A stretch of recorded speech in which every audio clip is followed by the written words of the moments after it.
नमस्कार दोस्तों, स्वागत है आपका डिजायर आईएएस के प्लेटफॉर्म पे। तो फ्रेंड्स, जैसा कि आप सभी लोग जानते हैं कि हम यहाँ पे इंडियन पॉलिटी की एम लक्ष्मीकांत की बुक डिस्कस कर रहे हैं, इंग्लिश मीडियम वाली। तो आज मैं आपको यहाँ पे पढ़ाऊंगा पार्ट 2 इस बुक का, जिसमें कि है क्या, सिस्टम ऑफ गवर्नमेंट। तो उसमें टोटल हमारे 5 चैप्टर हैं: parliamentary system, federal system, centre state relation, inter state relation और इमरजेंसी प्रोविजन। तो देखिए, एक एक चैप्टर के लिए एक एक लेक्चर आएगा यहाँ पे। तो आप जो हैं अच्छे से यहाँ पे पढ़ाई कर सकते हैं। इससे पहले मैं आपको बता दूं कि मैंने जो पार्ट 1 था उसमें से चैप्टर 1 और चैप्टर 2 अभी तक नहीं डिस्कस किया। बाकी जितने भी चैप्टर हैं 3, 4, 5, 6, 7, 8, 9, 10 और 11, वो सभी के सभी चैप्टर्स मैंने डिस्कस कर दिए दोस्तों। तो आप उनको जाके देख सकते हैं और अपनी प्रिपरेशन में जितनी भी आप हेल्प चाहिए मेरी, आप उससे हेल्प ले सकते हैं। और देखिए, आपको यहाँ डिजायर आईएएस के प्लेटफॉर्म पे आपको सीसेट के भी लेक्चर्स मिल जाएंगे। इंडियन पॉलिटी की ही जो हिंदी मीडियम वाली बुक है, अगर आप उससे पढ़ाई करना चाहते हैं दोस्तों, तो वो भी मिलेंगे आपको। इकोनॉमिक्स के भी लेक्चर्स हैं यहाँ पे अवेलेबल, आप उसे भी ले सकते हैं, देख सकते हैं। ज्योग्राफी के जो भी नेशनल पार्क हैं और जो भी वाटर बॉडीज हैं मैपिंग के साथ, वो भी लेक्चर्स यहाँ पे डिस्कस किए गए हैं दोस्तों। तो आप वो सभी चीज़ें आप देख सकते हैं। और अगर आपकी उन वीडियो से अगर हेल्प होती है तो आप फ्रेंड्स उन वीडियो पे लाइक करिए और शेयर भी करिए, जिससे कि और भी ज़्यादा लोगों की हेल्प हो सके। और जैसा कि आप सभी लोग जानते हैं कि हमारी प्रीलिम्स की डेट धीरे धीरे नज़दीक आती जा रही है, तो आप भी अपना 100% देने के लिए हर समय तैयार रहिए। जैसा कि मैं हमेशा कहता हूं कि जो बीत गया उसको भूल जाइए, जो होने वाला है वो भी भूल जाइए। बस अभी एट द मोमेंट, जो समय अभी चल रहा है प्रेजेंट टाइम में, आपको ये सोचिए कि मैं इस समय का 100% अपना यूटिलाइजेशन कर लूं, और जो होगा देखा जाएगा। अपने कॉन्फिडेंस लेवल को आप कम मत होने दीजिए दोस्तों, क्योंकि देखिए, कॉन्फिडेंस आपके ज़िंदगी में काफ़ी ज़्यादा ज़रूरी है। आप चाहे जितने भी मुश्किल में, प्रॉब्लम में रहें, लेकिन अगर आप कॉन्फिडेंट हैं बिल्कुल, तो आप उस मुश्किल से, उस प्रॉब्लम से बड़े ही आसानी से निकल जाएंगे दोस्तों। और हाँ, अपना फोकस और डिटर्मिनेशन आप यहाँ पे बनाए रखिए, जैसा कि मैं हर बार हर लेक्चर में कहता हूँ।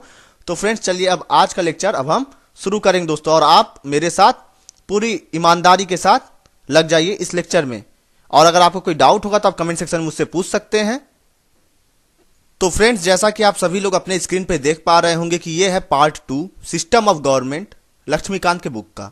हम यहाँ पे डिस्कस करेंगे पार्लियामेंट्री सिस्टम, कि पार्लियामेंट्री सिस्टम जो हमारी कंट्री में जो पार्लियामेंट है, हमने पार्लियामेंट्री सिस्टम को क्यों चुना, प्रेसिडेंशियल सिस्टम को नहीं चुना, क्यों नहीं चुना, दोनों में क्या अंतर होते हैं, और दोनों की क्या मेरिट और क्या डिमेरिट है, मतलब कि दोनों की क्या अच्छाइयाँ हैं और क्या बुराइयाँ हैं। ठीक है दोस्तों, तो अब हम शुरू करेंगे कौन सा चैप्टर, चैप्टर नंबर 12। और ये 13, 14, 15, 16 ये मैं आगे आपको पढ़ाऊंगा।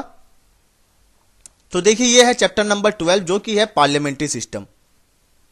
तो दोस्तों देखिए, जो हमारा कॉन्स्टिट्यूशन है इंडिया का, जो हमारे भारत का जो संविधान है, उसमें पार्लियामेंट्री फॉर्म ऑफ गवर्नमेंट हमको बनाना है, ये कहा गया है। ठीक है, ये दिया गया है। और देखिए, चाहे वो सेंटर में हो, मतलब जो केंद्र सरकार है, चाहे उसमें हो, सेंट्रल गवर्नमेंट की बात करें, या फिर चाहे हम स्टेट गवर्नमेंट की बात करें। अगर हम सेंट्रल गवर्नमेंट की बात करें तो उसमें पार्लियामेंट्री फॉर्म ऑफ गवर्नमेंट हमको बनानी है। और वो आर्टिकल कौन से हैं, आर्टिकल नंबर 74 एंड 75। ये किसके लिए है, सेंट्रल गवर्नमेंट के लिए दोस्तों। अब आप देखिए, आप यहीं से आप आर्टिकल्स को समझते जाइए, याद करते जाइए, तो आपको रट्टा मारने की जरूरत नहीं पड़ेगी दोस्तों।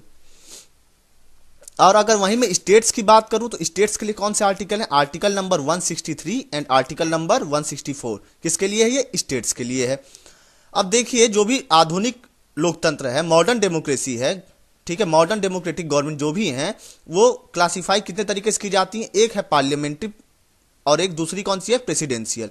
और किस बेसिस पे हम इनका क्लासिफिकेशन करेंगे, हम देखेंगे कि जो एग्जीक्यूटिव हैं, ठीक है, वो किस तरीके से उनका रिलेशन कैसा है लेजिस्लेटिव ऑर्गन के द्वारा, लेजिस्लेटिव के साथ।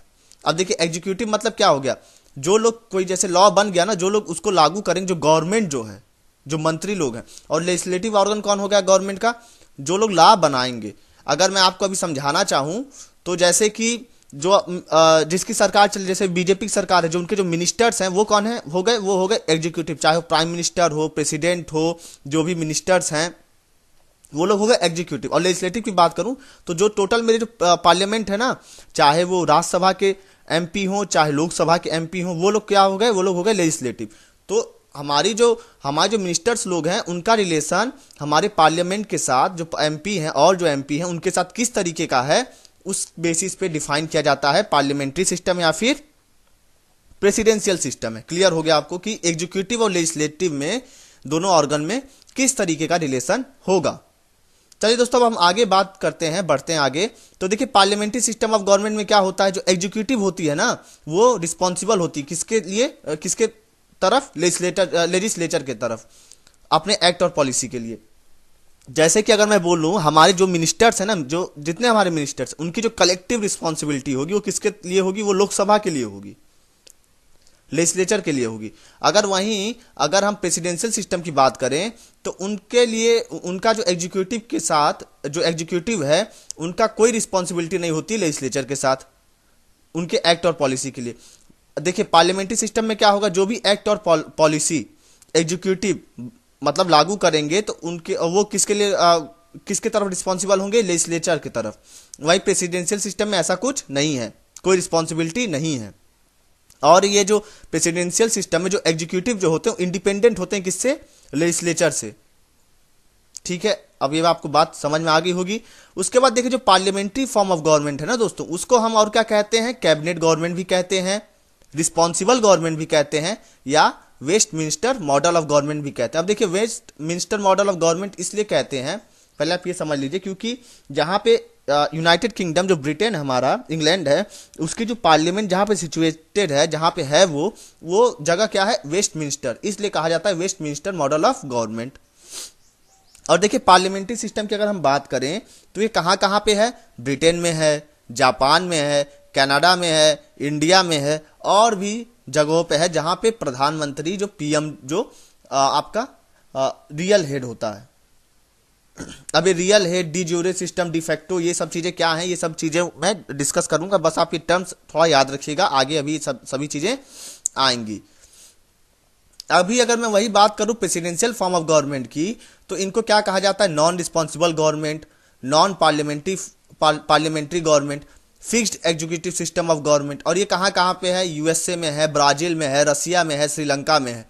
जैसे अगर आप देखेंगे हमारा जो भी हम डिसीजन लेते हैं, एक्चुअली में काम तो होता है प्रेसिडेंट के नाम पे, लेकिन करता कौन है, प्रधानमंत्री करता है हमारा। लेकिन वहीं यूएसए की बात करें तो कौन करता है, डोनाल्ड ट्रंप करते हैं। रसिया की कौन करता है, पुतिन करते हैं।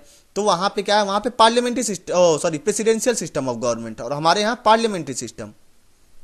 ठीक है दोस्तों, तो देखिए दोस्तों, ईवर जेनिंग्स थे, इन्होंने पार्लियामेंट्री सिस्टम को कैबिनेट सिस्टम भी कहा है। ऐसा इसलिए कहा गया है क्योंकि जो हमारा कैबिनेट होता है, जो कैबिनेट मिनिस्टर जो होते हैं, वो हमारे पार्लियामेंट्री सिस्टम का कहें तो न्यूक्लियस ऑफ पावर है। जैसे अगर आप पढ़े होंगे एटम के बारे में, अगर आप थोड़ा भी जानते होंगे तो आपको पता होगा उसमें क्या होता है, एक तो न्यूक्लियस रहता है जहां पे न्यूट्रॉन और प्रोटॉन रहते हैं, और दूसरा क्या होता है, इलेक्ट्रॉन होता है, जो कि न्यूक्लियस के बाहर रिवॉल्व करते रहते हैं। तो वही जो अंदर का जो पार्ट है उसको कहा गया यहाँ पे कि ये न्यूक्लियस की तरीके से, यहीं से पूरा पावर जो है पार्लियामेंट्री सिस्टम में जनरेट होता है। क्लियर है आपको ये बात। उसके बाद देखिए इस पार्लियामेंट्री सिस्टम ऑफ गवर्नमेंट को हम रिस्पॉन्सिबल गवर्नमेंट भी कहते हैं। और जो हमारा जो कैबिनेट है ना दोस्तों, उसको वो क्या होता है, वही रियल एग्जीक्यूटिव होता है। क्योंकि जो हमारा प्रेसिडेंट है, president work on the advice of the cabinet minister. मतलब वो काम, देखिए काम तो उसी के नाम पे होगा कि यहाँ प्रेसिडेंट ने जब भी हमारा कोई बिल पास होगा तो उसकी मंजूरी कौन देता है, प्रेसिडेंट ही देता है। लेकिन एडवाइस कौन करता है, एडवाइस मतलब उस बिल को लाता कौन है, वो लाते हैं मिनिस्टर्स, प्राइम मिनिस्टर से लोग। ठीक है, चलिए एक और बात अब मैं आपको बताऊं, यहाँ पे जो हमारा पार्लियामेंट है, सॉरी जो हमारे जो रियल एग्जीक्यूटिव हैं, वो किसके तरफ अकाउंटेबल होते हैं, पार्लियामेंट की तरफ अकाउंट होते हैं, मतलब अकाउंटेबल होते हैं। मतलब एग्जीक्यूटिव जो हमारे लेजिस्लेचर की तरफ अकाउंटेबल होते हैं। और ये कब तक रहेंगे, कब तक अपना पावर को एंजॉय करेंगे, जब तक कि इनका पार्लियामेंट में कॉन्फिडेंस रहेगा। मतलब जब तक इनका जो है, इनकी पार्लियामेंट में मेजॉरिटी रहेगी। ठीक है, जैसे आप जानते हैं नो कॉन्फिडेंस मोशन लाया जाता है गवर्नमेंट की मेजॉरिटी को चेक करने के लिए। तो वही जो है, जब तक पार्लियामेंट में हमारे जो भी एग्जीक्यूटिव है उनकी जब तक मेजॉरिटी रहेगी तब तक ही वो पावर में रहेंगे। और देखिए इस मॉडल को, पार्लियामेंट्री सिस्टम ऑफ गवर्नमेंट को हम वेस्टमिनिस्टर मॉडल इसलिए कहते हैं क्योंकि जो ब्रिटेन का जो पार्लियामेंट है वो जो है यहीं पे सिचुएटेड है। ठीक, कहाँ पे? वेस्टमिंस्टर जगह पे, जो मैंने आपको पहले ही बता दिया था। चलिए अब हम आगे बात करते हैं, और भी चीजें हैं यहाँ पे। तो देखिए दोस्तों, जो ब्रिटिश कॉन्स्टिट्यूशन है, उसके जो पॉलिटिकल एक्सपर्ट हैं वो कहते हैं प्राइम मिनिस्टर को क्या बोलते हैं? Primus inter पैरस। इसका मतलब क्या? फर्स्ट एमंग इक्वल्स, मतलब जो भी लोग बराबर हैं, जो भी हमारे मिनिस्टर हैं उसमें सबसे प्रथम जो है। और ये किसके रिलेशन के लिए? कैबिनेट के रिलेशन, जो मैं कैबिनेट मिनिस्टर्स हैं। और देखिए जैसे जैसे टाइम बढ़ते गया उसी तरीके से प्राइम मिनिस्टर का जो पावर है, उसका जो इन्फ्लुएंस है सॉरी, उसका जो पोजीशन है वो भी धीरे धीरे क्या हुआ? बढ़ता गया, जिस तरीके से समय बढ़ता गया।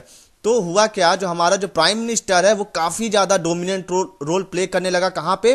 ब्रिटिश के पॉलिटिको और एडमिनिस्ट्रेटिव सिस्टम में। मतलब उसी वही जो है हर लॉ को एग्जीक्यूट करने लगा, वही हर जगह काम करने लगा, उसी की हर जगह चलने लगी। तो इसलिए बाद में जो है, जैसे कि जो पॉलिटिकल एनालिस्ट हैं हमारे, जैसे क्रॉसमैन हो गए, मैकिन्टोश हो गए, और भी लोग जो हैं, वो उन्होंने क्या बोला, जो ब्रिटिश सिस्टम ऑफ गवर्नमेंट है उसको किस तरीके से बोला? Prime ministerial government. मतलब यहाँ पे किसकी चल रही? प्राइम मिनिस्टर की ज्यादा चल रही, इसलिए प्राइम मिनिस्टेरियल गवर्नमेंट कहा इन्होंने। और ये जो है यही डिस्क्रिप्शन हमारे इंडिया के लिए भी होल्ड करता है, क्योंकि आप भी देखते हैं हमारी सबसे पावर किसकी होती है? पीएम की ही होती है। अब देखिए हम बात करेंगे फीचर्स क्या होते हैं पार्लियामेंट्री फॉर्म ऑफ गवर्नमेंट के। तो अब हम एक एक फीचर्स को अच्छे से देखेंगे और बात करेंगे, उसको डिस्कस करेंगे अच्छे से। तो देखिए दोस्तों, जो सबसे पहला पॉइंट है वो क्या है? नॉमिनल और रियल एग्जीक्यूटिव। तो हमारा जो प्रेसिडेंट है वो क्या है? वो नॉमिनल एग्जीक्यूटिव है, मतलब डी ज्यूरे। ठीक है, नॉमिनल मतलब कि नाम का ये जो है कि हाँ सब काम इसी के नाम पे हो रहा है। या फिर टिट्यूलर एग्जीक्यूटिव, डी ज्यूरे सबको आप याद रखिएगा। ठीक है फ्रेंड्स, ये किसके लिए है? प्रेसिडेंट के लिए, कि वो नॉमिनल है। और वहीं हमारे जो प्राइम मिनिस्टर वो क्या? डिफैक्टो। रियल में एग्जीक्यूटिव कौन है? हमारा प्राइम मिनिस्टर है, डिफैक्टो यही है। क्लियर होगा? प्रेसिडेंट क्या हो गया? डी ज्यूरे नॉमिनल एग्जीक्यूटिव, और प्राइम मिनिस्टर क्या हो गया? De facto real executive. चलिए हम आगे बात करते हैं। जो प्रेसिडेंट है हमारा, हम उसको क्या कहते हैं? Head of the state. वहीं हम प्राइम मिनिस्टर को क्या कहते हैं? Head of the government. तो स्टेट मतलब जो हमारा भारत है, भारत का हेड कौन है? जो हमारा पूरा देश है उसका हेड है हमारा प्रेसिडेंट। लेकिन जो हमारे यहाँ जो गवर्नमेंट चल रही है उसका हेड कौन है? Prime minister. हमारा गवर्नमेंट मतलब जो भारत में जो गवर्नमेंट चल रही है हमारे देश में, वो उसका हेड कौन है? Prime minister. और देखिए आर्टिकल 74 जो है उसमें ये कहा गया है कि एक काउंसिल ऑफ मिनिस्टर होगा, जिसका हेड कौन होगा? प्राइम मिनिस्टर होगा। ठीक है, और वो क्या करेगा? वो जो है प्रेसिडेंट को एडवाइस देगा, और उसी के एडवाइस पे हमारा प्रेसिडेंट काम करेगा। यहां तक कि ये एडवाइस जो है प्राइम मिनिस्टर की वहां भी काम आती है जब हमको प्रेसिडेंट को ये क्या है, सॉरी, मतलब ये जो एडवाइस जो है, और ये एडवाइस क्या रहेगी? प्रेसिडेंट पे बाइंडिंग रहेगी। मतलब अगर प्राइम मिनिस्टर ने कह दिया क्या कोई भी लॉ बनाने के लिए कि हाँ आपको ऐसा करना है, तो उसके ऊपर बाइंडिंग है, वो मना नहीं कर सकता है। क्लियर है आपको ये बात? फिर से बस समझा देता हूं मैं एक बार और। आर्टिकल 74 में ये कहा गया है कि एक काउंसिल ऑफ मिनिस्टर होगा, जिसको हेड कौन करेगा? प्राइम मिनिस्टर हेड करेगा, उसका हेड होगा। और वो क्या करेगा? वो एडवाइस देगा प्रेसिडेंट को, जिससे कि प्रेसिडेंट अपना फंक्शन जो भी उसके काम है उसको करेगा। और ये जो एडवाइस जो प्राइम मिनिस्टर या जो हमारे काउंसिल ऑफ मिनिस्टर इनके द्वारा जो दिया जाएगा, ये क्या है? बाइंडिंग है हमारे प्रेसिडेंट पे, मतलब उसको वो एडवाइस मानना पड़ेगा। क्लियर? चलिए अब जो दूसरा पॉइंट है उसके बारे में हम डिस्कस करेंगे, जो मेजॉरिटी पार्टी रूल। जैसा कि आप जानते हैं कि अगर हमारे यहाँ किसी को गवर्नमेंट बनानी है तो उसको क्या होता है? उसको लोकसभा में अपनी मेजॉरिटी दिखानी पड़ती है। मतलब लोकसभा में जो भी मेजॉरिटी सीट जीत जाएगा उसकी गवर्नमेंट बन जाती है। आपको ही पता है राज्यसभा तो हमारा क्या है? वो परमानेंट रहता है, वो कभी भी उसको जो है जब भी इमरजेंसी भी लगेगा तो वो डिजॉल्व नहीं होता हमारा राज्यसभा। आपको ये बात क्लियर होगा? लेकिन हमारा लोकसभा जो है डिजॉल्व हो जाता है। जब गवर्नमेंट गिर जाए तो हमारा लोकसभा उसी समय डिजॉल्व हो जाए, लेकिन राज्यसभा डिजॉल्व नहीं होता है, वो परमानेंट है। तो देखिए जो भी लीडर होगा ना, किसका? जो भी मेजोरिटी पार्टी जैसे जीत गई, जैसे हमारे यहाँ अभी हम बात करें तो बीजेपी की मेजोरिटी है, तो बीजेपी के लीडर कौन है? नरेंद्र मोदी हैं। तो उनको प्रेसिडेंट ने क्या अपॉइंट कर दिया? कौन अपॉइंट करेगा? Prime minister. ये भी बात याद रखिएगा, कौन अपॉइंट करेगा? प्रेसिडेंट अपॉइंट करेगा। तो प्राइम मिनिस्टर प्रेसिडेंट ने उनको क्या अपॉइंट कर दिया? जो लीडर हैं मेजोरिटी पार्टी के, उनको बना दिया प्राइम मिनिस्टर। कौन बनाया? प्रेसिडेंट ने बनाया। और उसके बाद देखिए और जो अदर मिनिस्टर्स हैं, जो भी हमारे और भी अदर, जैसे एमएचआरडी के, ministry of human resource and development के, एनवायरनमेंट के अलग मिनिस्टर हैं, हेल्थ के अलग मिनिस्टर हैं, कई मिनिस्टर्स हमारे यहाँ, पेट्रोलियम के अलग मिनिस्टर हैं।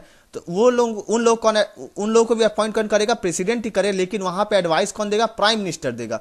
लेकिन मान लीजिए कि ऐसा होता है कि हमारे यहाँ, हमारे लोकसभा में किसी भी पार्टी की मेजोरिटी नहीं आ पाती है, तो क्या होगा? 2 पार्टी या 3 पार्टी, कोएलिशन पार्टी, मतलब कई पार्टी मिलके अपना गवर्नमेंट बनाएंगी, और प्राइम प्रेसिडेंट बोलेगा कि कई पार्टी मिलके गवर्नमेंट बना ले, ठीक है, इन्वाइट करेगा उनको। क्लियर हो गया होगा आपको ये बात? अब देखिए बात आती कलेक्टिव रिस्पॉन्सिबिलिटी की। तो देखिए ये जो है, ये हमारे पार्लियामेंट्री फॉर्म ऑफ गवर्नमेंट का काफी ज्यादा इंपॉर्टेंट प्रिंसिपल है। तो देखिए दोस्तों, जितने भी हमारे मिनिस्टर्स हैं, उनका जो कलेक्टिव रिस्पॉन्सिबिलिटी होगा, मतलब सभी मिनिस्टर्स को मिला के जो उनकी जो रिस्पॉन्सिबिलिटी होगी, वो किसके तरफ होगी? पार्लियामेंट की तरफ, ठीक है, जो कि हमारा क्या है? लोकसभा है, लोकसभा की तरफ होगी। क्योंकि देखिए हमारा जो राज्यसभा तो परमानेंट है ना, तो उसके लिए नहीं, लोकसभा के प्रति होगी। अगर इंडिविजुअल रिस्पॉन्सिबिलिटी की बात करूं तो वो किसके लिए होगी? प्रेसिडेंट के लिए होगी। ये बात याद रखिएगा, एक क्वेश्चन पूछा जा सकता है, ठीक है, कि कलेक्टिव रिस्पॉन्सिबिलिटी किसके लिए होगी? लोकसभा के लिए होगी। और जनरल या इंडिविजुअल रिस्पॉन्सिबिलिटी किसके लिए होगी? प्रेसिडेंट के प्रति होगी। क्लियर हो गया होगा ये बात? अब देखिए ये बात कहां पे लिखी हुई? ये बात लिखी हुई है आर्टिकल 75 में, ये जो कलेक्टिव रिस्पॉन्सिबिलिटी वाला जो प्रोविजन है। और देखिए ये जो कलेक्टिव रिस्पॉन्सिबिलिटी वाला जो प्रोविजन है, ये क्यों कहा जाता है कलेक्टिव रिस्पॉन्सिबिलिटी जो होगी लोकसभा के प्रति होगी? क्योंकि जब भी हमको मिनिस्टर्स को हटाना होगा, गवर्नमेंट को गिराना होगा, तो हम क्या करेंगे? अगर लोकसभा में हमारी जो गवर्नमेंट है उसका अगर नो कॉन्फिडेंस बिल आता है और वो पास हो जाता है, तो उसी समय हमारी सरकार क्या होगी? गिर जाएगी, ठीक है। जो भी हमारी जो सरकार होगी, जो कि प्राइम मिनिस्टर के द्वारा हेड की जाएगी, वो क्या हो जाएगी? गिर जाएगी, अगर नो कॉन्फिडेंस मोशन पास हो जाता है। इसलिए कहां पे? लोकसभा में। क्लियर हो गया? कलेक्टिव रिस्पॉन्सिबिलिटी कहां पे है? लोकसभा में। और इंडिविजुअल या जनरल रिस्पॉन्सिबिलिटी पार्लियामेंट में। किसकी? मिनिस्टर्स की। अब देखिए बात करते हैं पॉलिटिकल होमोजेनिटी। देखिए यहां पे पॉलिटिकल होमोजेनिटी का मतलब आप समझिएगा, जो भी हमारे मिनिस्टर्स होंगे, जो भी हमारे मेंबर होंगे किसके? काउंसिल ऑफ मिनिस्टर के, मतलब टोटल जो हमारे मिनिस्टर्स होंगे वो एक ही पार्टी को बिलोंग करते हैं, मतलब उनकी जो सोच होगी, उनकी जो पॉलिटिकल सोच होगी, वो एक ही तरीके की होगी। क्लियर है? और मान लीजिए कि उनकी जो पॉलिटिकल जो आइडियोलॉजी होगी वो एक ही तरीके की होगी। और कभी कोalition की गवर्नमेंट बनती है, मतलब 2 पार्टी या 3 पार्टी मिल के सरकार बनाती हैं, तो जो मिनिस्टर्स हैं उनकी उनके जो वो जो है उनकी सहमति भी होनी जरूरी है, ठीक है। उनका भी मिनिस्टर जो है बाउंड है किसके लिए? कंसेंसस की तरफ, मतलब जिस तरीके से सभी लोगों की सहमति होगी उसी तरीके से सहमत होना पड़ेगा उनको, मतलब उनको भी वही आइडियोलॉजी मानना पड़ेगा। तो इसलिए बोला गया पॉलिटिकल होमोजेनिटी। अगर मैं कहूं तो यहां पे ये कहा गया है कि जो इनकी जो पॉलिटिकल आइडियोलॉजी होगी वो एक जैसी होगी, किसकी? काउंसिल ऑफ मिनिस्टर्स की। अब देखिए डबल मेंबरशिप का यहाँ पे प्रोविजन है, वो क्या है? तो देखिए जो हमारे मिनिस्टर्स हैं दोस्तों, वो हमारे लेजिस्लेचर के भी मेंबर हैं, साथ साथ एग्जीक्यूटिव के भी मेंबर हैं। एग्जीक्यूटिव जब वो मिनिस्टर बन गए तो एग्जीक्यूटिव तो बन ही गए, वही लॉ को पारित करेंगे, मतलब लागू करेंगे। और लेजिस्लेचर मतलब वही लॉ बनाएंगे, वोटिंग करेंगे। अब देखिए कैसे बताता हूं मैं आपको। मान लीजिए कि अभी हमको 10% रिजर्वेशन बिल लाना था, तो उस समय जब लोकसभा में जिस समय हमने क्या क्या वोटिंग जब कराया उसके लिए, तो मिनिस्टर्स भी प्रेजेंट थे, हमारे प्रधानमंत्री भी प्रेजेंट थे, उन्होंने भी वोटिंग किया। वहीं अगर राज्यसभा की बात करूं, जैसे अरुण जेटली जो हैं, वो भी मिनिस्टर हमारे, लेकिन वो राज्यसभा के मेंबर हैं। तो वहां पे अरुण जेटली भी जो हमारे मिनिस्टर हैं, वो भी क्या किए? उन्होंने भी वोटिंग किया। तो जो एग्जीक्यूटिव हैं वो लेजिस्लेचर के, जब भी लेजिस्लेचर होगा वहां पे भी वो वोटिंग करेंगे, वो उसके भी पार्ट होंगे। यहाँ पे ये कहा गया है कि एग्जीक्यूटिव को लेजिस्लेचर का पार्ट होना जरूरी है। यहां तक कि कोई भी मिनिस्टर है ना, वो कोई भी मेंबर ऑफ अगर मान लीजिए कि अगर आपको मिनिस्टर बनना है तो आपको मेंबर ऑफ पार्लियामेंट भी बनना पड़ेगा। यहाँ हमारे कॉन्स्टिट्यूशन में क्या प्रोविजन है कि अगर आप, जैसे आपको मिनिस्टर बना देगा पीएम, हमारा प्रधानमंत्री ने आपको मिनिस्टर बनवा दिया, प्रेसिडेंट को एडवाइस किया और आप मिनिस्टर बन गए, तो आपको 6 महीने के अंदर अंदर दोनों ही हाउस, जो दोनों हाउस है उन दोनों में से एक में आपको क्या बनना पड़ेगा? उसका सदस्य आपको बनना पड़ेगा, आपको वहां पे एंट्री लेनी पड़ेगी। अगर आप इसमें फेल होते हैं तो आपका जो मिनिस्टर का जो पद है वो क्या हो जाएगा? वो सीज हो जाएगा, ठीक है, 6 महीने के अंदर। ये बात याद रखिएगा क्योंकि ये क्वेश्चन बन जाता है एग्जाम में दोस्तों। क्लियर हो गई आपको ये बात। उसके बाद देखिए जो छठा प्रोविजन उसमें क्या कहा गया, leadership of the prime minister. अगला देखिए, अगला जो पॉइंट है छठा नंबर, उसमें क्या कहा गया, उसमें ये कहा गया है कि जो लीडरशिप किसकी चलती है, प्राइम मिनिस्टर की। हमारा जो प्राइम मिनिस्टर है वो हमारे जो पार्लियामेंट्री सिस्टम ऑफ गवर्नमेंट है उसका काफ़ी इंपॉर्टेंट रोल है, ठीक है। वो जो है लीडर होता है किसका, काउंसिल ऑफ मिनिस्टर का। काउंसिल ऑफ मिनिस्टर का हेड कौन होता है, हमारा प्राइम मिनिस्टर होता है, ठीक है। साथ ही साथ और किसका लीडर होता है, पार्लियामेंट का हमारा लीडर होता है, या फिर और किसका लीडर होता है, जो भी पार्टी पावर में होगी उसका भी लीडर वही रहता है, उसका मतलब वहाँ पे भी उसकी ही चलती है ज़्यादा। तो आप कह सकते हैं कि जो हमारा प्राइम मिनिस्टर वो काफ़ी ज़्यादा सिग्निफिकेंट और हाईली क्रूशियल रोल निभाता है कहाँ पे, हमारे गवर्नमेंट ने। उसका देखिए अगला जो पॉइंट है उसमें ये कहा गया है कि dissolution of the lower house. तो हमारे लोअर हाउस है, मतलब कि जो हमारा लोकसभा है वो डिजॉल्व हो सकता है, मतलब वो खत्म हो सकता है, वो उसका जो है दोबारा री इलेक्शन हो सकता है, जो भी मेंबर्स हैं उनका। कब हो सकता है ऐसा, जब कब वो डिजॉल्व हो जाएगा, जब हमारे प्रेसिडेंट को रिकमेंडेशन मिले, किसके द्वारा, प्राइम मिनिस्टर के द्वारा, ठीक है। अगर प्राइम मिनिस्टर ने एडवाइस कर दिया प्रेसिडेंट को कि हमको लोकसभा को डिजॉल्व करना है, भले ही जो है जैसे हमारी 5 साल की गवर्नमेंट चलती है, एक बार चुन जाती है, तो भले ही 5 साल से पहले 2 ही साल बाद वो बोले कि डिजॉल्व कर दीजिए, तो वो डिजॉल्व कर देगा प्रेसिडेंट, ठीक है। जैसा कि आप सभी लोग जानते हैं कि एडवाइस जो है बाइंडिंग होता है प्रेसिडेंट पे, प्रेसिडेंट को तो मानना ही पड़ेगा उसकी एडवाइस, ठीक है। तो हमारा लोकसभा क्या हो जाएगा, डिजॉल्व हो जाएगा और एक नया इलेक्शन होगा। तो आप यहाँ पे ये कह सकते हैं जो एग्जीक्यूटिव हैं, जो हमारे जो मिनिस्टर्स हैं, हमारे जो प्राइम मिनिस्टर हैं, वो ज़्यादा वो क्या करते हैं, वो राइट रखते हैं किस लिए कि लेजिस्लेचर को डिजॉल्व कर दें। जो हमारा जो भी एमपी है, मेंबर ऑफ पार्लियामेंट है कहाँ के, लोकसभा के, उनका क्या करें, उनकी मेंबरशिप खत्म हो जाएगी और दोबारा से इलेक्शन होगा। क्लियर है, मतलब एग्जीक्यूटिव क्या करते हैं, इंजॉय करते हैं राइट कौन सी, कि लेजिस्लेचर को डिजॉल्व कर दें, कहाँ पे, पार्लियामेंट्री सिस्टम। उसका देखिए सिक्रेसी। तो देखिए जो मिनिस्टर्स हैं ना हमारे, वो क्या करते हैं, जो भी हमारे इंफॉर्मेशन होते हैं अबाउट किस बारे में इंफॉर्मेशन, जो भी पॉलिसीज हैं, जो भी डिसीजन है, जो भी प्रोसीडिंग है, उनको क्या करना होता है, उनको सीक्रेट रखना होता है, किसको, हमारे मिनिस्टर्स को। और इनको ओथ भी दिलाई जाती है, किसके द्वारा, हमारे प्रेसिडेंट के द्वारा। कब, जब मिनिस्टर चुने जाते हैं उस समय, ठीक है। अपने ऑफिस में जाने से पहले, एंटर करने से पहले इनको क्या दिलाई जाती, ओथ भी दिलाई जाती, कसम भी खिलाया जाता है इनको, किसके द्वारा, प्रेसिडेंट के द्वारा। ये भी बात याद रखिएगा। उसका देखिए फीचर्स की बात करें, प्रेसिडेंशियल गवर्नमेंट में क्या फीचर्स हैं, अब उसकी बात करते हैं। तो इंडिया के कॉन्स्टिट्यूशन में कौन सा लगता है, पार्लियामेंट्री सिस्टम। वहीं अमेरिका की बात करें तो वहां पे कौन सा सिस्टम है, प्रेसिडेंशियल सिस्टम है, ठीक है। तो देखिए ये जो प्रोविजंस हैं, जो अभी मैं आगे डिस्कस करूंगा यहाँ पे, वो सब क्या हैं, वो सब प्रेसिडेंशियल फॉर्म ऑफ गवर्नमेंट के प्रोविजंस हैं, मतलब उनके विशेषताएं हैं, उनके फीचर्स हैं। जो अमेरिका का जो प्रेसिडेंट होता है दोस्तों, वो हेड ऑफ द स्टेट भी है, साथ में हेड ऑफ गवर्नमेंट भी है। अगर वहीं पार्लियामेंट्री सिस्टम की बात करें, जो हमारे यहाँ पे हेड ऑफ द स्टेट कौन है, प्रेसिडेंट है, और हेड ऑफ गवर्नमेंट कौन है, हमारा प्रधानमंत्री, पीएम। लेकिन अमेरिका का जो प्रेसिडेंट है वो हेड ऑफ द स्टेट भी है और हेड ऑफ द गवर्नमेंट भी है। तो और इससे आपको क्या पता चलता है कि ये सेरेमोनियल पोजीशन पे भी है हेड ऑफ द स्टेट के हिसाब से, और साथ ही साथ ये एग्जीक्यूटिव ऑर्गन का भी, जो हमारे जो भी डिसीजंस, जो भी हमारी जो गवर्नमेंट है उसका भी हेड कौन है, हमारा ये अमेरिका का प्रेसिडेंट। अमेरिका के अंदर की बात हो रही है यहाँ पे। आप यहाँ पे याद रखिए कि अब प्रेसिडेंशियल फॉर्म ऑफ गवर्नमेंट की बात होगी, कंफ्यूज ना होइएगा जो भी पॉइंट्स में डिस्कस करूंगा। उसका देखिए जो हमारा प्रेसिडेंट है कहाँ का, यूएसए का, वो जो है वो किसके द्वारा इलेक्ट किया जाता है, एक इलेक्टोरल कॉलेज होता है, ठीक है, उसके द्वारा। मतलब कुछ लोग वोट डालते हैं चुन, जैसे हमारे यहाँ भी तो होता है ना इलेक्टोरल कॉलेज की, प्रेसिडेंट के इलेक्शन में कौन कौन पार्टिसिपेट करता है, जो भी हमारे एमएलए होते हैं वो पार्टिसिपेट करेंगे, जो और जो हमारे जो एमपी हैं दोनों ही हाउस के, वो लोग पार्टिसिपेट करते हैं, और जो हमारे यूनियन टेरिटरी के जो एमएलए वो लोग भी पार्टिसिपेट करते हैं। क्लियर हो गया होगा। तो उसी तरीके से यहाँ के प्रेसिडेंट को चुना जाता है, और कितने साल के लिए, 4 साल के लिए। और देखिए ये जो प्रेसिडेंट है, इसको जो कांग्रेस मतलब क्या हुआ, ये जो वहाँ की यूएसए की जो पार्लियामेंट होती है ना, उसको कांग्रेस बोलते हैं। हमारी इंडियन नेशनल कांग्रेस मत समझ लीजिएगा आप, क्लियर है। कांग्रेस मतलब यहाँ पे पार्लियामेंट से है।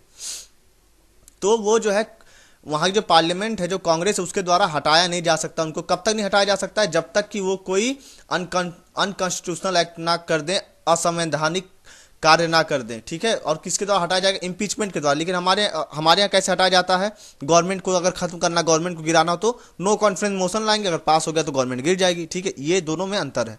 चलिए अब आगे बात करें।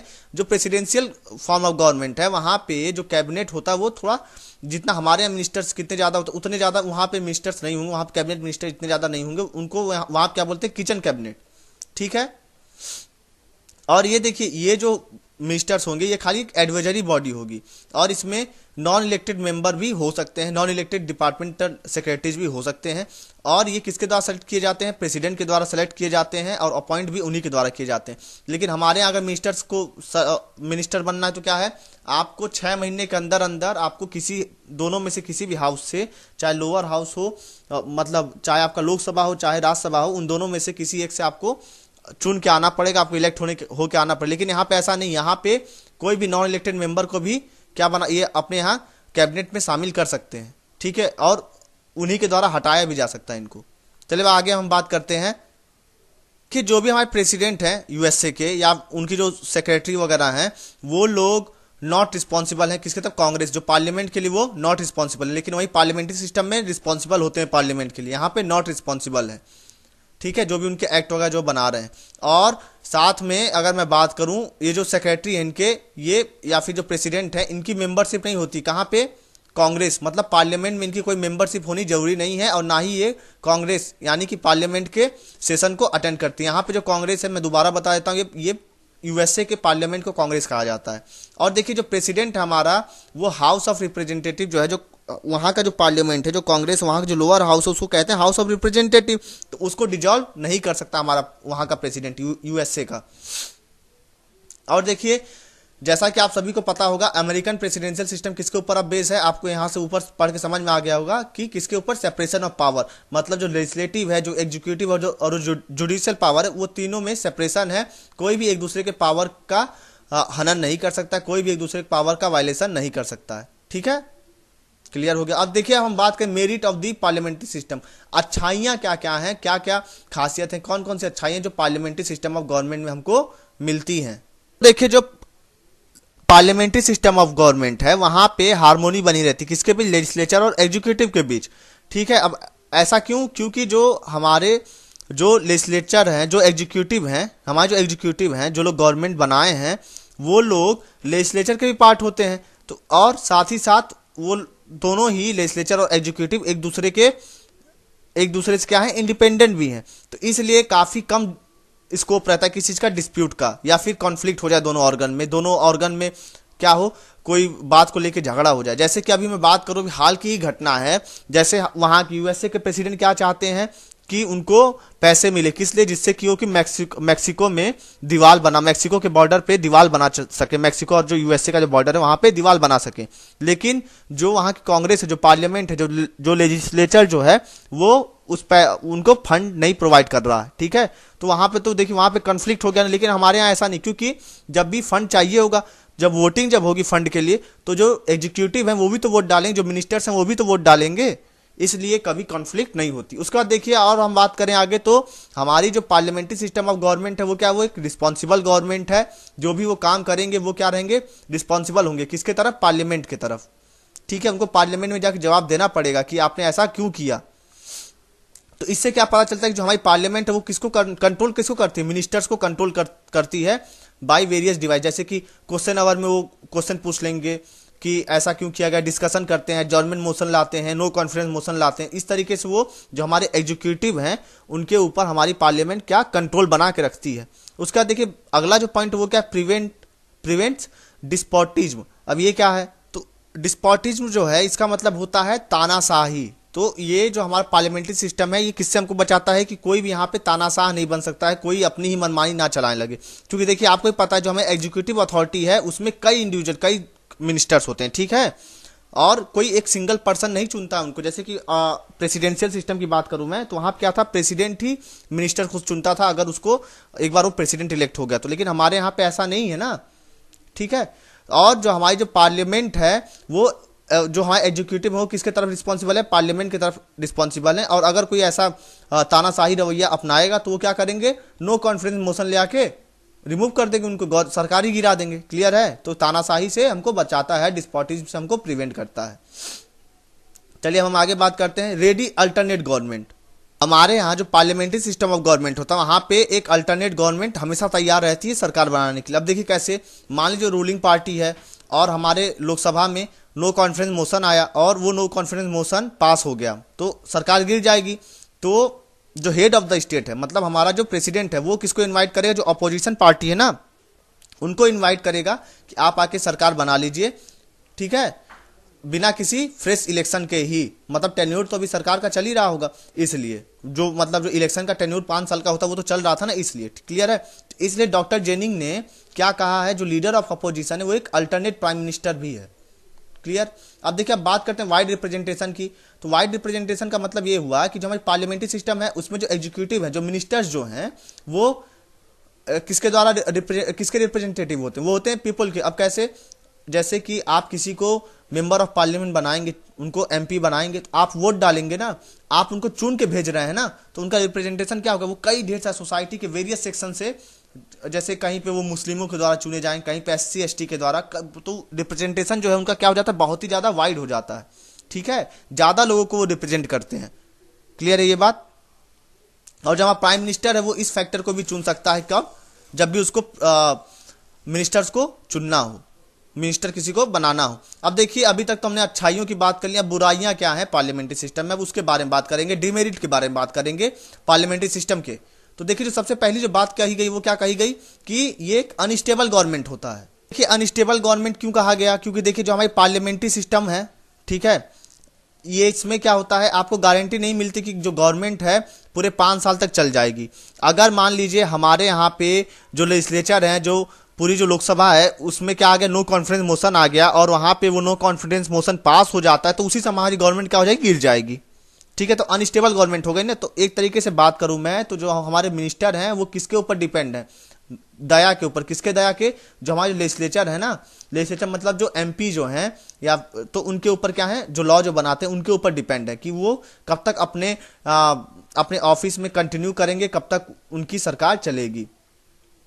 और देखिए, ये जो नो कॉन्फिडेंस मोशन है ये कब आता है? जब भी कोई पॉलिटिकल डिफेक्शन आ जाए या फिर मल्टी पार्टी कोएलिशन है तो उसमें कोई अड़ंगा लग जाए उस समय। तो इससे क्या होता है? इससे एक गवर्नमेंट जो है अनस्टेबल बन जाती है, कभी भी सरकार गिर सकती है, कोई भी अपना जो है साथ जो है खींच सकता है सरकार से और उसी समय गवर्नमेंट गिर जाएगी। तो देखिए, अगर मैं बात करूं तो जैसे गवर्नमेंट जो है, मोरारजी देसाई की गवर्नमेंट, चरण सिंह की गवर्नमेंट, वीपी सिंह, चंद्रशेखर, देवगौड़ा, आई के गुजराल, इन लोगों की गवर्नमेंट क्या हुई है? गिर चुकी है नो कॉन्फिडेंस मोशन के द्वारा। इसलिए ये सब क्या है? ये एग्जांपल है अनस्टेबल गवर्नमेंट के। अब बात करते हैं नो कंटिन्यूटी इन पॉलिसी। अब ऐसा क्यों कहा गया है नो कंटिन्यूटी इन पॉलिसी? जो भी पार्लियामेंट्री सिस्टम है वहां पे आपको कंटिन्यूटी नहीं मिलेगी पॉलिसी में, ठीक है। हमेशा पॉलिसी उनकी क्या होती है? चेंज होती रहती है, नई पॉलिसी बनती रहती है। क्यों? ऐसा क्यों है? क्योंकि उनको अपने टेन्यूर का अनसर्टेनिटी रहता है। ऐसा थोड़ी ना कि एक बार सरकार बन गई तो वो चली जाएगी 5 साल तक, या फिर अगली बार उन्हीं की सरकार आएगी इस वजह से, ठीक है। दूसरी पार्टी जीतेगी तो वो दूसरे पॉलिसी लेके आएगी। जैसे अगर मैं बात करूं यहाँ पे क्या हुआ था, जनता पार्टी जो थी, जो कि 1977 में इंदिरा गांधी के बाद मोरारजी देसाई गवर्नमेंट आती 1977 में, तो वो क्या करती, जो कांग्रेस गवर्नमेंट थी उनसे पहले 1977 से पहले उनके जितने पॉलिसीज थे उनके ज्यादातर पॉलिसीज को इन्होंने क्या किया? चेंज कर दिया। और यही काम किसने किया? जब 1980 में जब कांग्रेस की जब गवर्नमेंट बनती है तो इन्होंने जो मोरारजी देसाई जो गवर्नमेंट थी 1977 के, उनके जो ज्यादातर पॉलिसी थे उनको चेंज करके और दोबारा अपने पॉलिसी को इंप्लीमेंट कर दिया। तो हम कह सकते हैं कि पॉलिसीज में कंटिन्यूटी नहीं होती है यहाँ पे। अब चलिए बात करते हैं डिक्टेटरशिप ऑफ द कैबिनेट। अब इसका क्या अर्थ है कि अगर जो हमारी रूलिंग पार्टी है वो पार्लियामेंट में क्या रहे, वो अब्सोल्यूट मेजोरिटी में रहे, ठीक है, मतलब उसकी मेजोरिटी पूरी है, तो वो क्या ऑटोक्रेटिक बन सकती है? वो क्या बन जाएगी? वो काफी ज्यादा उसका अनलिमिटेड पावर आ जाए, क्योंकि वो जो भी लॉ चाहेगी उसको पार्लियामेंट में पास करा सकती है, क्योंकि वो जो लेजिस्लेचर में भी पार्ट रहेगी गवर्नमेंट, उसके एमपी रहेंगे, उसके मिनिस्टर एमपी भी तो रहेंगे, तो वहां पास कर लेंगे और उस लॉ को एग्जीक्यूट कर देंगे, मतलब लागू कर देंगे। इसीलिए एच.जे. लक्सी ने क्या कहा है कि जो भी पार्लियामेंट्री सिस्टम ऑफ गवर्नमेंट है वो क्या अपॉर्चुनिटी प्रोवाइड करता है, किसी चीज के लिए नहीं का। अब उसके बाद देखिए और बात करूं, रैमसे म्यूर ने क्या कहा था, जो फॉर्मर ब्रिटिश प्राइम मिनिस्टर थे, उन्होंने भी कहा था कि ये एक डिक्टेटरशिप यहाँ चलती है, किसकी? कैबिनेट की। कहाँ पे? Parliamentary form of government. और इस चीज को आप देखे होंगे, जब इंदिरा गांधी और राजीव गांधी जी की गवर्नमेंट थी, इंदिरा गांधी जी ने हमारे देश में इमरजेंसी भी लगा दी थी, क्यों? क्योंकि वहां पे इनका क्या था, ऑब्सोल्यूट मेजॉरिटी था। कहाँ पे? पार्लियामेंट में। क्लियर हो गया होगा ये भी पॉइंट आपको। अगला जो बात है देखिए, ये अगेंस्ट है किसका? सेपरेशन ऑफ पावर, मतलब सेपरेशन ऑफ पावर के विरुद्ध है ये पार्लियामेंट्री सिस्टम। क्यों? क्योंकि देखिए जो हमारे लेजिस्लेचर हैं और जो एग्जीक्यूटिव हैं, ये दोनों ही तो एक ही हैं, क्योंकि मिनिस्टर तो हमारे एग्जीक्यूटिव के पार्ट तो हैं ही, साथ साथ साथ में वो क्या है, लेजिस्लेचर के पार्ट भी हैं, क्योंकि वो मेंबर ऑफ पार्लियामेंट भी हैं। तो ये दोनों ही क्या है, इनसेपरेबल है, इनको हम अलग नहीं कर सकते हैं। ठीक है, तो जो हमारे जो कैबिनेट है, कैबिनेट मतलब जो मिनिस्टर हैं, जो चुने गए हैं, जो मिनिस्टर हैं, जो प्राइम मिनिस्टर के द्वारा जो जिनको मिनिस्टर के पद पे रखा गया है, वो क्या है, वो एक्ट करते हैं किस तरीके से? जैसे अगर मैं पीएम की बात करूं, पीएम लीडर ऑफ लेजिस्लेचर भी है। लीडर ऑफ लोकसभा कौन है आज के डेट में? Prime minister. और एग्जीक्यूटिव कौन है? वो भी जो गवर्नमेंट का जो हेड कौन है, वो भी तो प्राइम मिनिस्टर ही है। इसलिए देखिए बैगहॉट ने क्या कहा था कि जो कैबिनेट वर्ड है ये एक तरीके से हाइपन की तरीके से काम करता है, जो कि एग्जीक्यूटिव और लेजिस्लेचर डिपार्टमेंट दोनों को एक तरीके से दोनों को ही जोड़ देता है। और इस वजह से होल सिस्टम ऑफ गवर्नमेंट किसके अगेंस्ट चली जाती है? जो भी theory of separation of power है ना, जैसे कि वहां पे था आपका यूएसए की बात करो तो जो प्रेसिडेंट और जो मिनिस्टर है वो लेजिस्लेचर का पार्ट नहीं है, वहां के कांग्रेस का पार्ट नहीं, वहां के पार्लियामेंट का पार्ट नहीं है। लेकिन यहाँ पे ऐसा नहीं है, यहाँ पे जो भी हमारे कैबिनेट मिनिस्टर हैं, जो भी हमारी कैबिनेट, वो लेजिस्लेचर के भी, जो एग्जीक्यूटिव है वो लेजिस्लेचर का भी पार्ट है। क्लियर हो गया होगा यहाँ पे बात आपको। तो यहाँ पे ये कहा गया है कि सेपरेशन ऑफ पावर की बात ना करके यहाँ पे क्या होता है, फ्यूजन ऑफ पावर, मतलब पावर जुड़ जाता है, ना कि सेपरेट किया गया है पावर की। हाँ आपको ये पावर, लेजिस्लेचर के पास अलग पावर है, एग्जीक्यूटिव के पास अलग पावर है। उसका देखिए गवर्नमेंट बाई एमेच्योर्स। अब यहाँ पे क्या मतलब है? तो ये जो गवर्नमेंट होती है क्या होती है? एमेच्योर होती है, मैच्योर नहीं होती है। क्यों? मतलब मैच्योर लोगों के द्वारा नहीं रहती है, अमेच्योर लोगों के द्वारा ये गवर्नमेंट चला जाती है। अब ऐसा क्यों कहा गया है? क्योंकि देखिए जो हमारा पार्लियामेंट्री सिस्टम है, इसमें जो भी मिनिस्टर्स चुने जाते हैं वो लोग अपने फील्ड के एक्सपर्ट नहीं होते। यहाँ तक मैं आपको बता दूं, अब तो ठीक है, नहीं तो पहले क्या होता था, अनपढ़ गवार भी हैं, उनको कोई भी एजुकेशन नहीं है। हमारे यहाँ पे चपरासी बनने के लिए भी क्या है, आपको क्लास 10th पास होना पड़ेगा। लेकिन मिनिस्टर बनने के लिए कोई ऐसा है, कुछ भी ऐसा, कोई किसी भी तरीके की ऐसी प्रोविजंस नहीं है। आप मिनिस्टर बन सकते हैं, भले ही आप आज तक कभी भी स्कूल ना गए हो, कोई भी पढ़ाई लिखाई ना करी हो, आपको उस फील्ड के बारे में कोई भी जानकारी ना हो, तो भी आप उसके मिनिस्टर बन सकते हैं। क्लियर है? तो यहाँ पे यही कहा गया है कि वो जो मिनिस्टर है वो एक्सपर्ट नहीं होता अपने फील्ड में, वो सिर्फ और सिर्फ प्राइम मिनिस्टर चुन लेता है कि इनको जो है ये वाली मिनिस्ट्री देनी है, तो वो उनको वो मिनिस्ट्री दे देता है। और भी ज़्यादा बात करूँ मैं, तो ये जो मिनिस्टर होते हैं ज़्यादातर टाइम कहाँ पे, अपने पार्लियामेंट वाला जो वर्क है, जो लेजिस्लेचर का जो वर्क है, वहीं पे अपना ज़्यादा समय बिता देते हैं। ठीक है, और जो कैबिनेट की मीटिंग हो रही है वहाँ पे समय बिता दे रहे हैं, पार्टी का कोई काम हो रहा है, पार्टी एक्टिविटीज हो रही है, तो वहाँ पे समय बिता दे रहे हैं। तो इसलिए कहा गया है गवर्नमेंट बाई एमेच्योर्स। ठीक है फ्रेंड्स, तो देखिए अगर मैं वैसे कंपेयर करूँ एक साथ, तो ये पार्लियामेंट्री सिस्टम है लेफ्ट हैंड साइड, और यहाँ पे प्रेसिडेंशियल सिस्टम। तो यहाँ पे क्या होते हैं, डुअल एग्जीक्यूटिव होते हैं, और यहाँ पे क्या है, यहाँ पे सिंगल एग्जीक्यूटिव है। डुअल एग्जीक्यूटिव क्यों? क्योंकि देखिए डी ज्यूरे और डी फैक्टो वाला याद है ना, प्रेसिडेंट हमारा हेड ऑफ द स्टेट होता है और हमारा प्राइम मिनिस्टर क्या होता है, हेड ऑफ द गवर्नमेंट होता है। और यहाँ पे head of the state of government दोनों ही सिंगल, मतलब वहाँ प्रेसिडेंट ही होता है। कहाँ पे? प्रेसिडेंशियल फॉर्म ऑफ गवर्नमेंट में। यहाँ पे पार्लियामेंट्री में मेजॉरिटी पार्टी रूल करती है, और यहाँ पे प्रेसिडेंशियल सिस्टम में president and legislature elected separately for मतलब प्रेसिडेंट का तो इलेक्शन हो जाता है और लेजिस्लेचर का भी अलग से इलेक्शन होता है। ठीक है, अपने एक फिक्स टर्म के लिए। कलेक्टिव रिस्पॉन्सिबिलिटी होती है यहाँ पे, मिनिस्टर कलेक्टिव रिस्पॉन्सिबिलिटी कहाँ पे होती है, किसके लिए होती है, लोकसभा के लिए। लेकिन यहाँ पे कोई भी कलेक्टिव रिस्पॉन्सिबिलिटी वाला प्रोविजन नहीं है, नॉन रिस्पॉन्सिबल है। अब देखिए आगे बात करूँ तो यहाँ पे डबल मेंबरशिप होता है, और यहाँ पे बात करें अगर हम अगर पार्लियामेंट्री सिस्टम की बात करें, पॉइंट नंबर 4 भूल गया मैं, वहाँ पॉलिटिकल होमोजेनिटी होती है, और प्रेसिडेंशियल में पॉलिटिकल होमोजेनिटी शायद एग्जिस्ट ना भी करे। कई बार लोगों की सोच अलग होती है, नहीं मिल पाती, लेकिन यहाँ पे तो उसी पार्टी के मेंबर हैं, तो इसलिए पॉलिटिकल होमोजेनिटी रहती है। ये सभी चीज़ें मैंने आपको ऊपर समझा दी हैं। ऊपर से देखिए 5वें में क्या लिखा, डबल मेंबरशिप होगा पार्लियामेंट्री में, leader of ship of prime minister चलेगा, डिसोल्यूशन हो जाता है किसका, लोअर हाउस का, फ्यूजन ऑफ पावर होता है, सेपरेशन ऑफ पावर की जगह फ्यूजन ऑफ पावर होता है। वहीं प्रेसिडेंशियल में क्या होता है, सेपरेशन ऑफ पावर होगा, सिंगल मेंबरशिप होगा, डोमिनेशन किसका होगा, प्रेसिडेंट का, और यहाँ पे डोमिनेशन किसका है, प्राइम मिनिस्टर का, और साथ में लोअर हाउस का डिसोल्यूशन नहीं होता है, और यहाँ पे सेपरेशन ऑफ पावर का कॉन्सेप्ट चलता है। उसका देखिए मेरिट्स की बात करें, अच्छाइयाँ क्या है पार्लियामेंट्री सिस्टम की, हार्मोनी रहती है किसके बीच, लेजिस्लेचर और एग्जीक्यूटिव के बीच, रिस्पॉन्सिबल गवर्नमेंट रहती है, प्रिवेंट करती है किसको, डिस्पोटिज्म को, और वाइड रिप्रेजेंटेशन रहता है। और डिमेरिट क्या है इनकी, किसकी, पार्लियामेंट्री सिस्टम की पहले एक बार देख लेते हैं। अनस्टेबल गवर्नमेंट रहती, गवर्नमेंट कभी गिर सकती है, नो कंटिन्यूटी रहती, पॉलिसी कभी भी बदल सकती है। हर एक बार जब भी अलग सरकार आएगी, अलग पार्टी की सरकार आएगी तो क्या होगा, वो अपनी पॉलिसी लेके आएगी, जो प्रीवियस गवर्नमेंट थी उसकी पॉलिसी को वो क्या करेगी, चेंज कर देगी। उसके बाद देखिए और आगे अगर मैं बात करूं तो ये किसके अगेंस्ट है, सेपरेशन ऑफ पावर के अगेंस्ट है। और गवर्नमेंट किसके द्वारा, एमेच्योर्स के द्वारा, वो अपने फील्ड में महारत नहीं हासिल किए रहते हैं, जो भी हम मिनिस्टर्स को चुन लेंगे। अब देखिए मेरिट्स बात कर लेते हैं पहले किसकी, प्रेसिडेंशियल फॉर्म ऑफ गवर्नमेंट की। यहाँ पे स्टेबल गवर्नमेंट रहेगी, डेफिनेस रहेगी, किसकी पॉलिसी जो है कंटिन्यूटी रहेगी, और बेस्ड किसके ऊपर है, सेपरेशन ऑफ पावर के ऊपर बेस्ड है। और गवर्नमेंट किसके द्वारा रहती है, एक्सपर्ट्स के द्वारा, क्योंकि प्रेसिडेंट जो है मिनिस्टर्स को, जो उसके जो सेक्रेटरी होंगे वो अपने हिसाब से चुन सकता है। कोई जरूरी नहीं कि उसको जो पार्लियामेंट का जो भी जिनको चुने वो पार्लियामेंट उनका वहाँ का जो कांग्रेस है वहाँ के मेंबर हों वो। डिमेरिट क्या है यहाँ पे सॉरी, यहाँ पे कॉन्फ्लिक्ट हो जाता है किसके बीच, लेजिस्लेचर और एग्जीक्यूटिव के बीच में।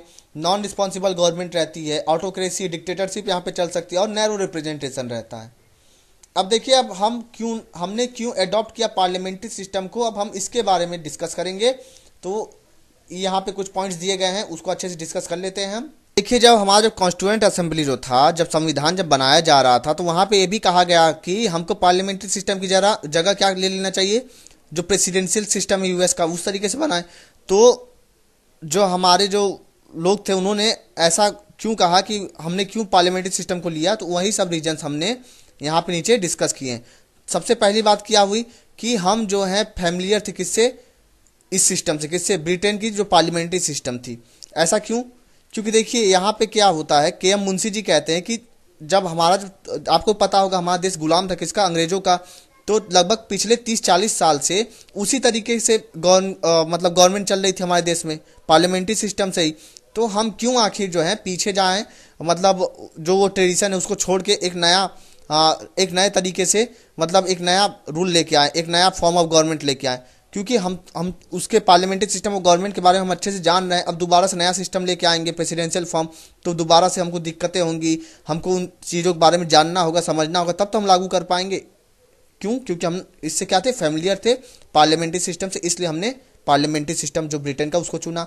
अब देखिए जो अगला पॉइंट वो क्या है, यहाँ पे प्रेफरेंस दी जाती किसको, मोर रिस्पॉन्सिबिलिटी, क्योंकि देखिए यहाँ पे ज़्यादा रिस्पॉन्सिबल होते हैं मिनिस्टर, किसके तरफ, पार्लियामेंट की तरफ। कि जो डॉक्टर बी आर अम्बेडकर हैं वो क्या कहते हैं कॉन्स्टिट्यूएंट असेंबली में, वो कहते हैं कि जो भी डेमोक्रेटिक है, जो भी डेमोक्रेटिक कंट्री है, वहाँ के जो एग्जीक्यूटिव होंगे उनका जो है 2 कंडीशन होना चाहिए वहाँ पे। एक तो स्टेबिलिटी रहे, वहाँ पे गवर्नमेंट स्टेबल रहे, साथ में रिस्पॉन्सिबल भी रहे गवर्नमेंट। लेकिन देखिए ऐसा उन्होंने कहा कि अनफॉर्चुनेटली, मतलब दुर्भाग्यवश, ऐसा कोई भी तरीका नहीं है जिससे कि इन दोनों को ही इक्वल डिग्री में हम ले आ सके, मतलब दोनों इक्वल रहे, एक बराबरी के साथ एक साथ रहे। तो देखिए यहाँ पे ये कहा गया कि जो अमेरिकन सिस्टम है वो ज़्यादा स्टेबल है, लेकिन रिस्पॉन्सिबिलिटी इसकी क्या है, कम है। और वहीं ब्रिटिश सिस्टम की बात करें तो यहाँ पे रिस्पॉन्सिबिलिटी तो ज़्यादा है लेकिन स्टेबिलिटी कम है, क्योंकि पार्लियामेंट्री सिस्टम है ये, और यहाँ पे गवर्नमेंट गिर जाएगी जब चाहेंगे, जब नो कॉन्फिडेंस मोशन जब पार्लियामेंट में पास हो जाएगा। तो जो भी हमारे कॉन्स्टिट्यूशन को जो लोग ड्राफ्ट कर रहे थे, जो लोग लिख रहे थे, उनका ये मानना था कि हमको प्रेफरेंस रिस्पॉन्सिबिलिटी को ज़्यादा देनी चाहिए एज कम्पेयर टू स्टेबिलिटी को, जो कि स्टेबिलिटी कहाँ पे, प्रेसिडेंशियल सिस्टम में, उसको छोड़ के हमको रिस्पॉन्सिबिलिटी जो कि ब्रिटेन पार्लियामेंट्री सिस्टम में है उसको ज़्यादा प्रेफरेंस देनी चाहिए, और वही दिया गया, इसलिए हमारे यहाँ पार्लियामेंट्री सिस्टम को चुना गया। उसके बाद देखिए हमको जो है क्या करना था, अवॉइड करना था क्या, लेजिस्लेटिव और एग्जीक्यूटिव के कॉन्फ्लिक्ट को। जैसा कि अभी आपको ही पता होगा यूएसए में हो गया है कॉन्फ्लिक्ट मैक्सिको वाले वाल के रिलेटेड, जो मैंने अभी ऊपर आपको बताया, लेकिन हमारे यहाँ पे ऐसा नहीं होता। हमको इस चीज़ को हमने क्या किया, अवॉइड किया।